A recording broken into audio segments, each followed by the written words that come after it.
ایک دفعہ کا ذکر ہے کہ پرستان میں ایک بے حد غریب پری اپنی بیٹی کے ساتھ ایک ٹوٹے پھوٹے سے گھر میں رہتی تھی۔ اس پری کا نام عذرا اور اس کی بیٹی کا نام بھاگ پری تھا۔ کچھ عرصہ پہلے وہ لوگ کافی امیر تھے۔ عذرا پری کا شوہر تجارت کرتا تھا اور ان کے گھر میں خدا کا دیا سب کچھ موجود تھا، مگر پھر بھی ایک دفعہ ایسا ہوا کہ عذرا پری کا شوہر بیمار پڑ گیا۔ بیماری اتنی بڑی کہ اپنا کام وام چھوڑ کر وہ چار پیسے لگ گیا۔ عذرا پری کو اپنے شوہر سے بے حد محبت تھی۔ اس نے شوہر کی تیمارداری میں دن رات ایک کر دیے۔ اس کی بیماری پر پیسہ پانی کی طرح بہایا، مگر اس کے باوجود اس کا شوہر اسے اور ننھی پری کو اکیلا چھوڑ کر چلا گیا۔ ان کے پاس جتنا روپیہ پیسہ تھا وہ تو سب عذرا پری کے شوہر کی بیماری میں لگ گیا۔ اس کے مرنے کے بعد وہ لوگ کوڑی کوڑی کو محتاج ہو گئے۔ اپنی گزر بسر کے لیے عذرا پری نے چند گھروں میں جھاڑو برتن اور دوسرے کام کرنا شروع کر دیے۔ اس طرح ماں بیٹی زندگی کے دن پورے کرنے لگیں۔ ان کے پڑوس میں ایک دیو بھی رہتا تھا جس کا نام کالا دیو تھا۔ جب عذرا پری کا شوہر بیمار تھا تو عذرا پری ان کے علاج کے لیے کالے دیو سے رقم قرض لی تھی۔ وہ رقم ابھی تک ادا نہیں ہوئی۔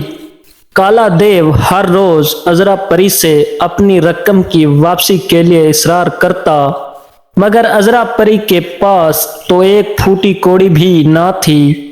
وہ کالے دیو کو اس کی رقم کہاں سے لا کر دیتی؟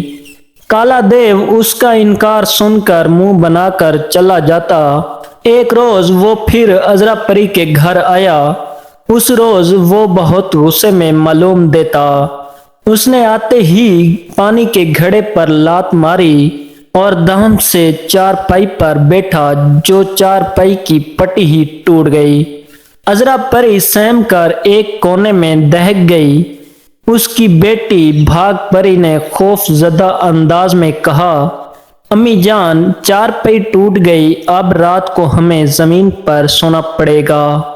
کالا دیو غصے سے بولا، عذرا پری، اگر مجھے یہ پتا ہوتا کہ تم میری رقم واپس کرنے کا نام ہی نہیں لوگی تو میں تمہیں کبھی بھی رقم ادھار دینے پر راضی نہیں ہوتا۔ تم مجھے کیا سمجھتی ہو جو میری رقم ادا کرنے کا نام ہی نہیں لیتی؟ عذرا پری گڑ گڑا کر بولی، بھیا کالے دیو، میری آمدنی بہت کم ہے، ہمارا ہی گزارا مشکل سے ہوتا ہے۔ کالے دیو نے عذرا پری کی بیٹی بھاگ پری کا ہاتھ پکڑا اور اسے اپنے ساتھ لے جاتے ہوئے بولا، جب تک تم میرے پیسے واپس نہیں کرو گی میں تمہاری بیٹی کو اپنے گھر میں نوکرانی بنا کر رکھوں گا۔ میرے گھر کی صفائی، کھانا پکانا، جھاڑو دینا، برتن دھونا، پودوں کو پانی دینا اور کپڑوں کی دھلائی، یہ سب کام اب تمہاری لڑکی انجام دے گی۔ عذرا پری کالے دیو کے سامنے گڑ گڑانے لگی، مگر اس کا دل ذرا بھی نرم نہ ہوا۔ وہ بھاگ پری کو اپنے ساتھ لے کر اپنے گھر چلا۔ اس کا گھر بہت بڑا تھا، اس میں 8 بڑے بڑے کمرے تھے اور ایک بڑا وسیع باغ بھی تھا۔ بھاگ پری کو کالے دیو کا گھر بہت پسند آ گیا۔ بھاگ پری 8 برس کی ایک ذہین لڑکی تھی۔ اس نے سوچا کہ اگر وہ کالے دیو کا حکم نہیں مانے گی یا اس کے گھر سے بھاگ جائے گی تو وہ جا کر اس کی امی کو تنگ کرے گا، اس لیے وہ چپ چاپ کالے دیو کا ہر کام کرنے لگی۔ صبح اس کے لیے ناشتہ بناتی، دوپہر کا کھانا پکاتی اور پھر گھر کے دوسرے کاموں میں جٹ جاتی۔ ان کاموں سے فارغ ہوتی تو شام کے کھانے میں لگ جاتی۔ کالے دیو کو بھوک بہت لگتی تھی۔ بھاگ پری کے آ جانے سے کالے دیو کو بہت آرام ہو گیا۔ پہلے اسے اپنا ہر کام خود ہی کرنا پڑتا تھا، مگر اب اسے کھانا بھی پکا پکایا مل جاتا تھا اور کپڑے بھی دھلے دھلائے مل جاتے تھے۔ نہ جھاڑو دینا پڑتی تھی اور نہ برتن دھونا پڑتے تھے۔ اب وہ سارا دن مزے سے اپنے باغ کی ہری ہری گھاس پر ٹانگ دھرے آرام سے لیٹا رہتا۔ ایک روز وہ اپنے باغ میں لیٹا ہوا تھا کہ اچانک ہی اس کی نظریں کھجور کے درختوں پر پڑیں۔ ان درختوں میں کھجور لگے ہوئے تھے اور پک گئے تھے۔ پکے ہوئے کھجوروں کو دیکھ کر کالے دیو کے منہ میں پانی بھر آیا۔ وہ اٹھ کر بیٹھ گیا اور پھر ایک کھجور کے درخت پر چڑھنے لگا۔ ابھی اس نے آدھا فاصلہ ہی طے کیا تھا کہ اچانک اس کا ہاتھ شہد کی مکھیوں کے چھتے سے ٹکرا گیا۔ ہزاروں مکھیاں بھن بھناتی ہوئی اس کی طرف لپکی۔ کالا دیو شہد کی مکھیوں سے بہت ڈرتا تھا۔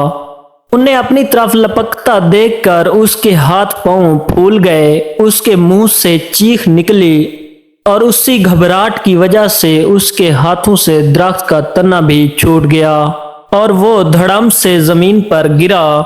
اس کے گرنے کا دھماکہ بہت زور سے ہوا تھا۔ بھاگ پری کالے دیو کی پھٹی ہوئی قمیض سی رہی تھی، وہ بھی یہ دھماکہ سن کر چونک پڑی۔ وہ بھاگ کر جو کھڑکی کے قریب آئی تو اس نے کالے دیو کو زمین پر گرا دیکھا۔ وہ جلدی سے باغ میں گئی۔ کالا دیو درد کے مارے کرا رہا تھا۔ اس نے اپنی ایک ٹانگ کی پنڈی کو دونوں ہاتھوں سے پکڑا ہوا تھا اور اپنا بڑا سا منہ پھاڑ کر دھاڑے مار مار کر رو رہا تھا۔ بھاگ پری اسے چپ کرانے کی کوشش کرنے لگی۔ کالے دیو نے اپنی قمیض کی آستین سے اپنی ناک پونجھی اور بھرائی ہوئی آواز میں بولا، اتنی بلندی سے سر کے بل گرا ہوں، سر بہت مضبوط ہے، اسے ذرا سا بھی نقصان نہیں پہنچا، مگر ہے میری ٹانگ ٹوٹ گئی۔ بھاگ پری اب میں چلوں پھروں گا کیسے؟ مجھے اپنے گناہوں کی سزا مل گئی ہے۔ میں نے بہت لوگوں کے دل دکھائے ہیں، اسی وجہ سے مجھے آج یہ دن دیکھنا پڑا ہے۔ یہ کہہ کر کالا دیو پھر رونے لگا۔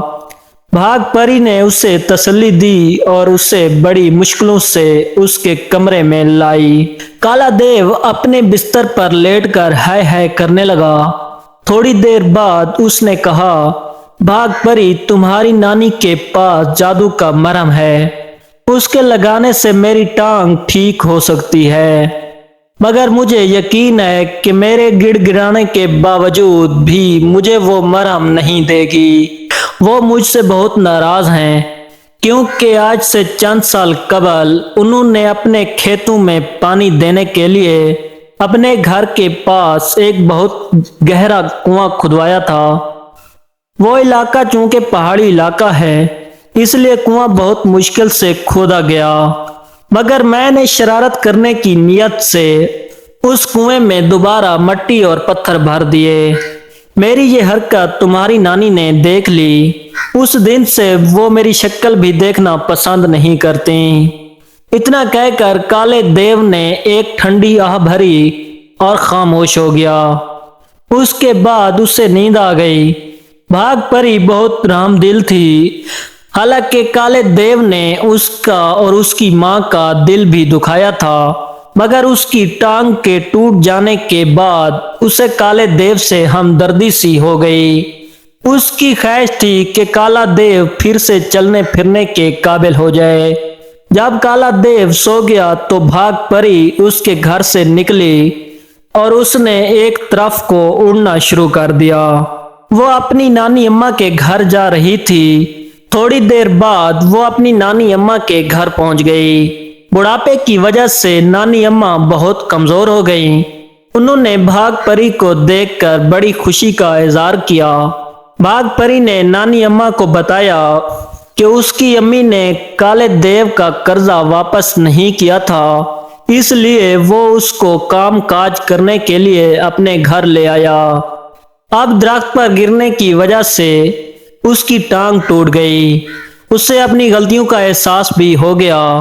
وہ بہت تکلیف میں ہے، اس لیے وہ ان کے پاس جادو کا مرہم لینے کے لیے آئی ہے تاکہ کالے دیو کا علاج کر سکے۔